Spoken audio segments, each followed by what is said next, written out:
Hey all, happy Friday. Tonight, we're going to say this right off the bat because we usually forget to say something about it. Tonight, 8 p.m. Central Time, our monthly live stream. We always have our live streams the last Friday in every month, and today is the last Friday of June. I'm glad we're getting closer and closer to being done with summer because I'm tired of it. No. I'm tired of it being 90-degree weather, 100-degree weather, 90% humidity. I'm good. My underwear, I'm sweating through my undies after I'm outside for 5 minutes. That's not okay. I'm sorry. Nobody wants to know that. Well, I'm sorry. There's no way.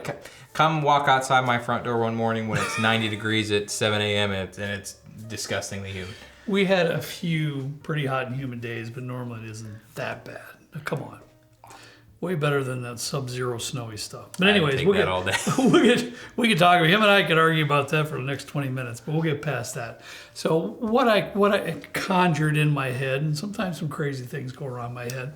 I texted Trenton just a couple days ago, and I said, "Hey, dude, pick out your top 5 single barrels whiskeys that you love that we can share in this video today." He immediately texted back because, Trenton, I saw the bubbles on the thing. I said, okay. He texted me, store picks, question mark? No. Store picks can go 100 different ways to Sunday, and it just wouldn't be right. So what I wanted to focus on is just regular single barrel releases, from good distilleries, and that's what we're going to do. So Trenton has his 5. I have my 5, but for tonight's live stream, Trenton will be curating our blind list from the 10 bottles that we're going to share with you today. I personally won't know what will be in the blind, but it will be one of these. It'll be part of the bottles that we're going to share with you today. It's gonna be a good time. I got a nice plan for tonight. I bet you do. Well, should we just get started? Yeah, let's do it. Well, that's all I had to say. I'm gonna come out a left field, I think, with this one a little bit. I'm gonna be going with the Benchmark. I was shocked. I have to admit, I saw you pull that, and I was like, huh. Yeah. Well, I think at one point we did a video. It might have been on the Benchmark whole lineup. It might have been just on budget. I can't remember the exact context of the video. But I went out and I purchased one of the Benchmark. I think it was Benchmark number 8 or number 7. I get those in Jack Daniel's number 7 confused. Okay. But I really liked the Benchmark number 8, and I saw the lineup on the bottom of the shelf, so I was like, okay, these are all within $20. I'm not going to be upset if I buy a bottle for $20 and it's not all that cracked up to be. And I honestly didn't really know much about Benchmark at the time. It was probably 4 or 5 years ago, kind of when I started learning a bit more about bourbon. So I bought it. I think at the time it was probably $18, $19, something. I'm sure it's a little bit more now, but as with all these, it's going to be a single barrel, so they are going to vary batch by batch, and we're not entirely sure how different distilleries curate their single barrels, or if they're looking for anything particular, if they're just like, hey, grab this off shelf 7 or whatever from the warehouse and bottle it, call it a single barrel. Yeah, I have different thoughts about that. But it'd be interesting to kind of know how, and I'm sure different distilleries do it different ways. Sure. But I was really impressed with this one, and it could have been the bottle that I had, but I've purchased a couple since then. It's not something that I won't live without. If I run out of it, I'm not going to go out immediately to go get one. But it was really nice. It was really subtle. It's 95 proof, and it's a little bit sweet. It's coming from Buffalo Trace, so it's a little bit sweet. It's a little bit of a thin kind of a palate, but honestly, for the price and what it offers, and the couple that I've had, I have not been disappointed with this single barrel one bit. Not the most complex thing you're going to have, so if you're a beginner, you want to get into single barrels a bit, see what they're all about, this would be a great one, because if you purchase it, you don't like it, you can use it as a mixer. It's not going to break the bank. $20 is still, that's not a cheap bottle, $20, but that's about what the entry is now for stuff, unfortunately. This is still a solid product. Yeah, that is unfortunate.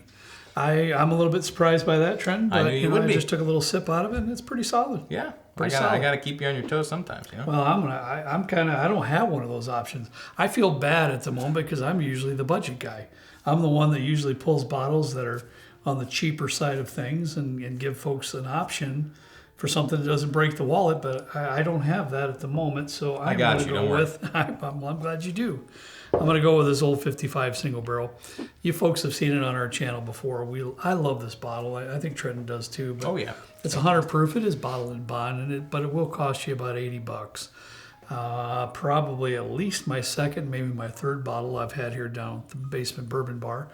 But when this one is emptied, I will get another one because they are all Very good, nice and sweet, confectionery, approachable. It's not assumable. It's great bourbon. Really nice whiskey. I'm not gonna lie. When you first brought it down here, I hadn't heard of Old 55 at that point in time, and I smelled it, and I was like, "Ooh, this smells like an office supply store. It's got a Sharpie marker kind of thing going on." So I was very cautious leaning into it, and it was nothing like the nose, which was kind of interesting. But it's super good. I would love to. We've been trying to figure out how we can get a pick of this. So if you're Old 55 and you're watching, please contact us. I'd love to do a pick. Oh man, be there tomorrow. Well, if you guys don't know this already, I'm a huge New Riff fanboy. Anything that they have is a very solid price, and it's very well rounded and usually pretty good. I haven't had one thing from New Riff, minus the 8-year bourbon, that I haven't been over the top thrilled with. I know that's a bit of a hot take with the 8-year. Did get the 8-year rye. If you guys want to see a review on that, let me know. I've had a couple of these over the years, and this was bottled in spring of 2019. The biggest thing for me about this is the price. These are usually I think I've been getting mine for like $50. 112.5 proof is this one in particular. This one yielded a total of 206 bottles. This is coming out of Kentucky.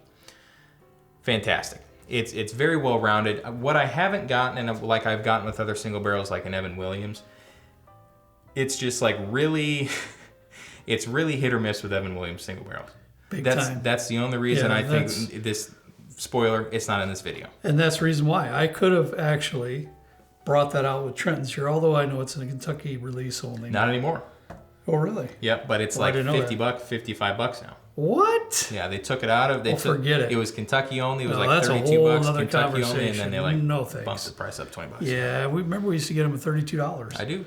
And I had one that was just it was amazing. It was so good. But I promise you, I had another one that was not so good. Yeah. They had a wide disparity of flavor profiles. And that's the reason that I love all the ones I put in here have been ones that I have had consistency with to some degree. Again, it's a single barrel, so it's going to vary. But there are nuances in each one, and it all kind of comes together under this nice umbrella of flavor profiles. One might be a little bit more minty than the other. One might have some more fruity notes. But New Riff single barrel, and they have a single barrel rye too. I don't think you can go wrong with any of them. No. If that wasn't on Trenton's list, it would be on my list. It's a fantastic choice. You know where I'm going next, Trenton? It's one of my absolute favorites. Yeah. I know it's elusive. I know it's a little bit hard to find. Actually, that's not even... It's sometimes difficult to find, but honestly, folks, if you can get a John J. Bowman single barrel, it'll be one of the best purchases that you'll make all year. Yeah. You can get it between $50 and $60 if you get it for the right price. It's 100 proof. To me, it is a luxurious sip. I haven't had this in a very long time. No? I don't even have one of these. I do have a backup. I'm thankful for that. I had somebody that helped me out, reached out and said, hey, I've got extras if you want one. I said, yes, I do. I never carry more than one backup. Never do. I try to leave as many as I can for folks out there looking for items, just like we are. So I have to say, though, this particular bottle is...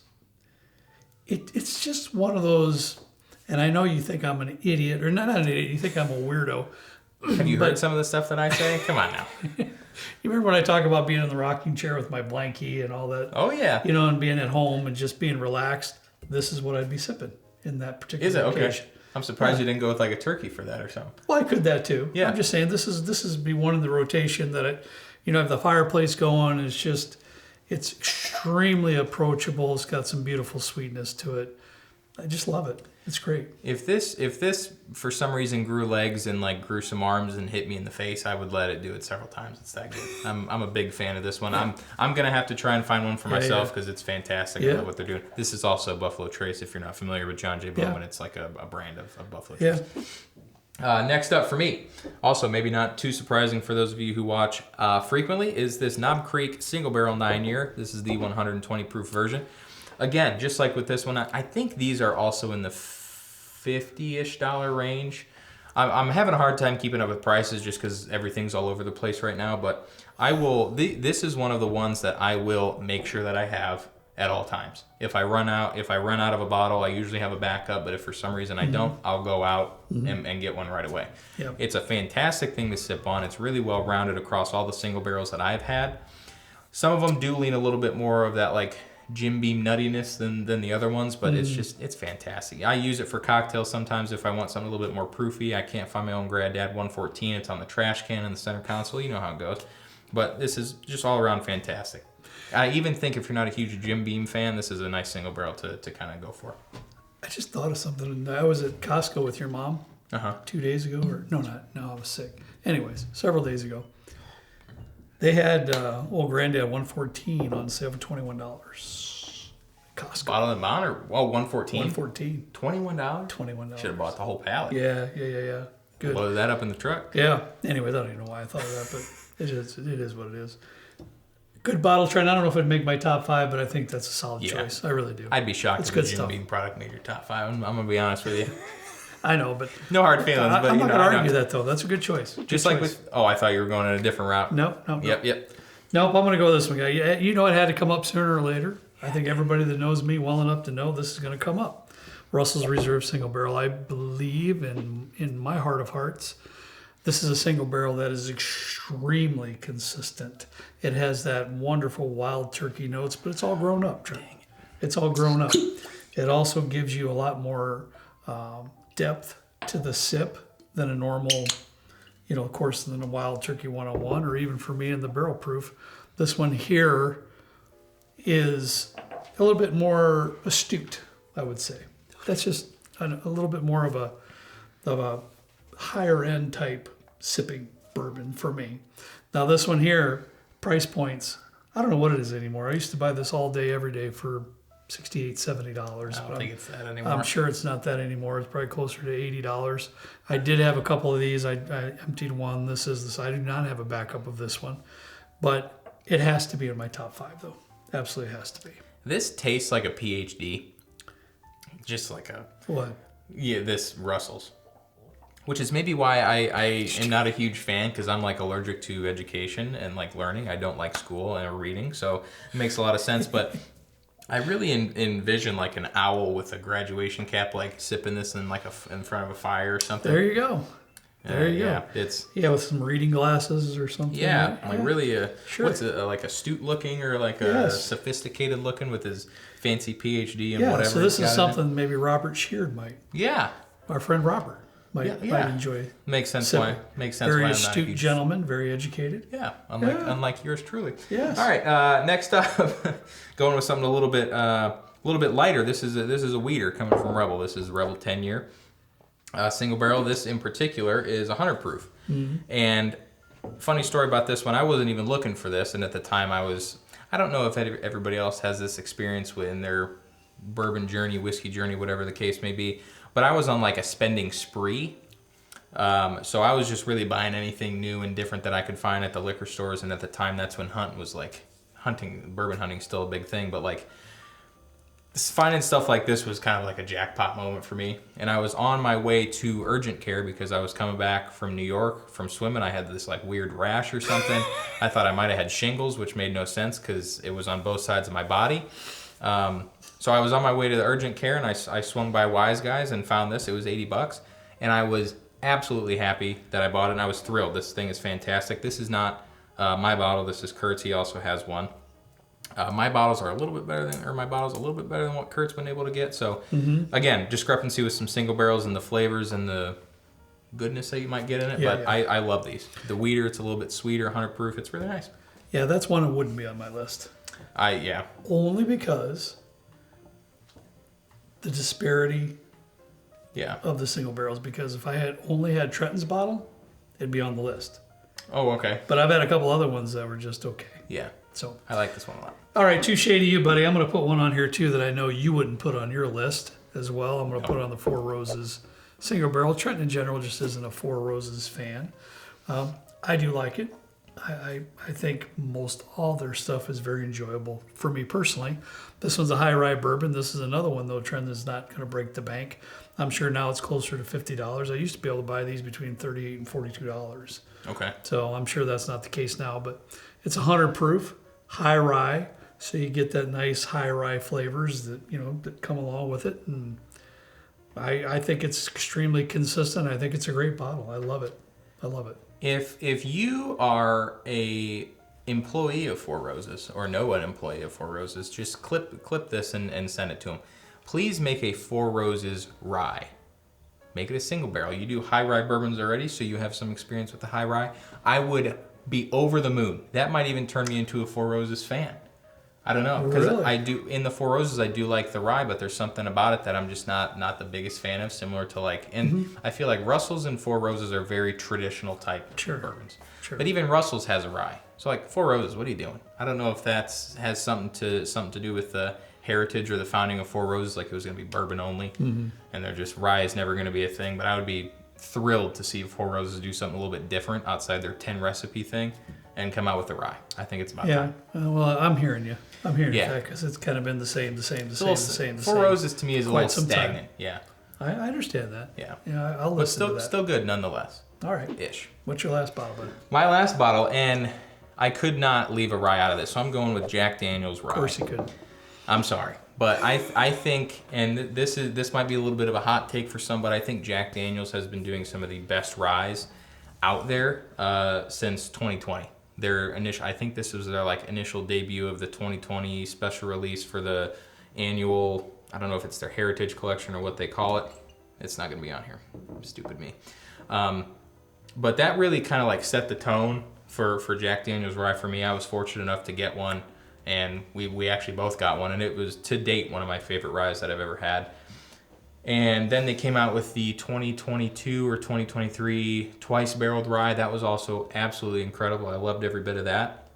This came out too. I don't remember when this came out. The timelines are starting to blur up a little bit.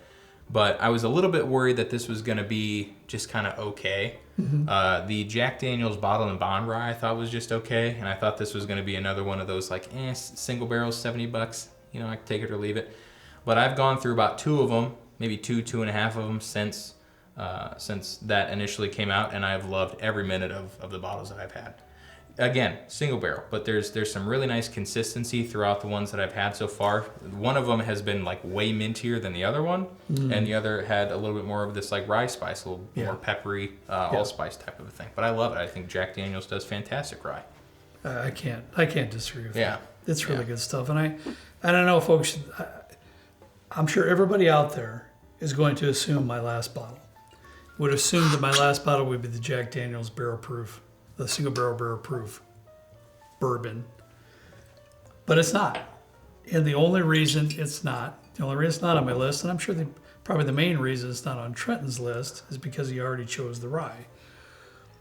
I didn't put it on my list simply because of proof points. I don't necessarily enjoy the 130s proof range. Yeah, you don't, do you? Type. Yeah. I do, but then again, I don't reach for them all the time. I just don't. So because of that, I want a little bit of a different direction. I'm going to highlight something that I want the folks to know about out there, and it's not going to be around everywhere, but y'all need to check out Augusta Distillery and look for some of their releases. I have the Buckner's 13-year single barrel, which is right up there. I have the Buckner's 10-year single barrel. And then I have this bottle here, Trenton, which is the old Route 8 single barrel. Okay? This one's 116 proof. Now, price points. I did purchase the 13-year that you'll see up there, which made it actually into our top 5 bourbons of last year. Did it? Mm-hmm. Oh, yeah, against my own will. That's on that okay. One. Yeah. That we fought tooth and nail for that one. It deserves its spot in there. Yeah, for sure. well, we had, it wouldn't have made it on Trenton's list, but everybody else that was here for the tasting, and he got outvoted. But that bottle was $200 when I purchased it. The 10-year was $150. I bought it just several months ago in Valparaiso. Oh, that's right. At that Wise Guys? Mm-hmm. Yep. Correct. And this one here, somebody from our patron group on Discord helped me source this one, if you remember, if you recall. And this was more towards the $100. Yeah. So not cheap. Okay, let's get that out. Not cheap, but really, really good whiskey. Really good stuff. Those heavily baking spiced notes that maybe you don't love as much as I did from the 13-year. But I'm going to put it out there because I want you all to be aware of it. It's something that if you do see somewhere and you don't have any knowledge about, it's something you might want to take a gamble on because it's really, really good stuff. Augusta Distillery. I tried all of them. All of them maybe minus the Route 8. I might have at some point, I don't remember it. But the 10 and the 13 I did like, just didn't necessarily vibe with what my palate usually leaned towards. Very good stuff. Again, like you said, a little bit on the pricier side, but also very good. Yeah. Well, that's all we have for you today, folks. So this is going to be the list. This is the list of 10 Trenton has to pick out of for our blind tonight on the live stream. So I'm very curious, and there's a couple on here I really hope he doesn't put in there, but knowing Trenton, he probably will.